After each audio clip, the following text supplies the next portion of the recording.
ವಿಶ್ವದೆಲ್ಲೆಡೆ 20 ಲಕ್ಷಕ್ಕೂ ಹೆಚ್ಚು ಶ್ರದ್ಧಾಳುಗಳು ಪವಿತ್ರ ಹಜ್ ನಿರ್ವಹಿಸಲು ಮಕ್ಕಾ ತಲುಪಿದ್ದಾರೆ. ರವಿವಾರ ಮಿನಾ ತಲುಪಿದ್ದ ಶ್ರದ್ಧಾಳುಗಳು ಸೋಮವಾರ ರಾತ್ರಿಯಿಂದ ಅರಫಾ ಕಡೆಗೆ ಹೆಜ್ಜೆ ಹಾಕಿದ್ದಾರೆ. ಅರಫಾದಲ್ಲಿ ಆರಾಧನೆಗಳನ್ನ ಮುಗಿಸಿ ಬಳಿಕ ಮಂಗಳವಾರ ಸಂಜೆ ಮುಜ್ದಲಿಫಾ ತಲುಪುತ್ತಾರೆ.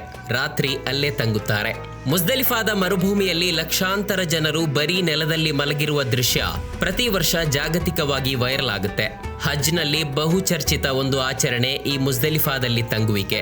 ಮುಜ್ದಲಿಫಾದಲ್ಲಿ ರಾತ್ರಿ ತಂಗೋದು ಹಜ್ ಯಾತ್ರೆಯ ಅತ್ಯಂತ ಆಳವಾದ ಆಧ್ಯಾತ್ಮಿಕ ಮತ್ತು ಪ್ರಮುಖ ಘಟ್ಟಗಳಲ್ಲಿ ಒಂದಾಗಿದೆ. ಅರಫಾ ಮತ್ತು ಮಿನಾ ನಡುವೆ ಇರುವ ಈ ಬಯಲು ಮರುಭೂಮಿಯಲ್ಲಿ ಲಕ್ಷಾಂತರ ಹಜ್ ಯಾತ್ರಿಕರು ದುಲ್ಹಿಜ್ಜಾ ತಿಂಗಳ 9ನೇ ರಾತ್ರಿಯನ್ನ ತೆರೆದ ಆಕಾಶದ ಕೆಳಗೆ ಕಳೆಯುತ್ತಾರೆ.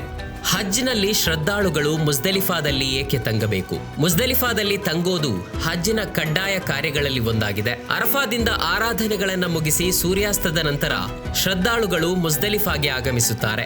ಇಲ್ಲಿ ಅವರು ಕೆಲವು ನಿರ್ದಿಷ್ಟ ಆರಾಧನಾ ಕಾರ್ಯಗಳನ್ನ ನಿರ್ವಹಿಸುತ್ತಾರೆ. ಮುಜ್ದಲಿಫಾ ತಲುಪಿದ ನಂತರ ಶ್ರದ್ಧಾಳುಗಳು ಮಗ್ರಿಬ್ ಅಂದ್ರೆ ಸೂರ್ಯಾಸ್ತದ ಮತ್ತು ಇಶಾ ಅಂದ್ರೆ ರಾತ್ರಿಯ ನಮಾಜ್ಗಳನ್ನ ಒಟ್ಟಿಗೆ ನಿರ್ವಹಿಸುತ್ತಾರೆ. ಆ ಬಳಿಕ ಶ್ರದ್ಧಾಳುಗಳು ಯಾವುದೇ ಟೆಂಟ್ಗಳಿಲ್ಲದೆ ಬರೀ ನೆಲದ ಮೇಲೆ ಅಥವಾ ಚಾಪೆಗಳನ್ನ ಹಾಸಿ ತೆರೆದ ಆಕಾಶದ ಕೆಳಗೆ ಮುಜ್ದಲಿಫಾದಲ್ಲಿ ಮಲಗುತ್ತಾರೆ. ಮರುದಿನ ಮಿನಾದಲ್ಲಿ ನಡೆಯುವ ಜಮರಾತ್ನಲ್ಲಿನ ಆಚರಣೆಗಾಗಿ ಶ್ರದ್ಧಾಳುಗಳು ಮುಜ್ದಲಿಫಾದಿಂದಲೇ ಸಿದ್ಧತೆಗಳನ್ನ ನಡೆಸಬೇಕಾಗುತ್ತದೆ.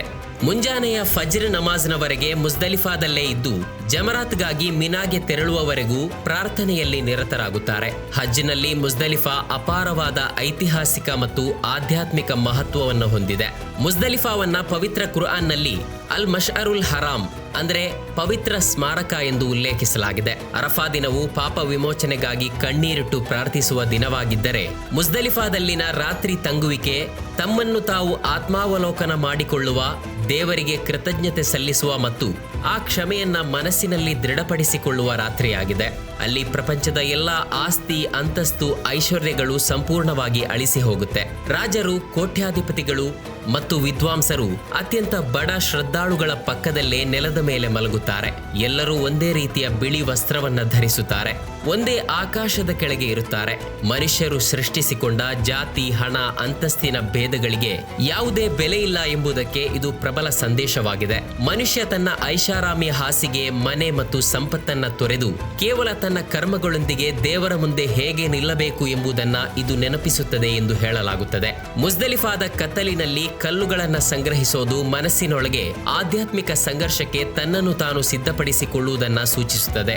ಶೈತಾನನ ಪ್ರಲೋಭನೆಗಳನ್ನ ಮೆಟ್ಟಿ ನಿಲ್ಲುವ ಮುನ್ನ ಮನುಷ್ಯ ತನ್ನ ಮನಸ್ಸನ್ನ ಶಾಂತವಾಗಿ ಪ್ರಾರ್ಥನೆ ಮತ್ತು ಚಿಂತನೆಗಳ ಮೂಲಕ ಸಿದ್ಧಪಡಿಸಿಕೊಳ್ಳಬೇಕು ಎಂಬುದು ಇದರ ಸಂದೇಶವಾಗಿದೆ.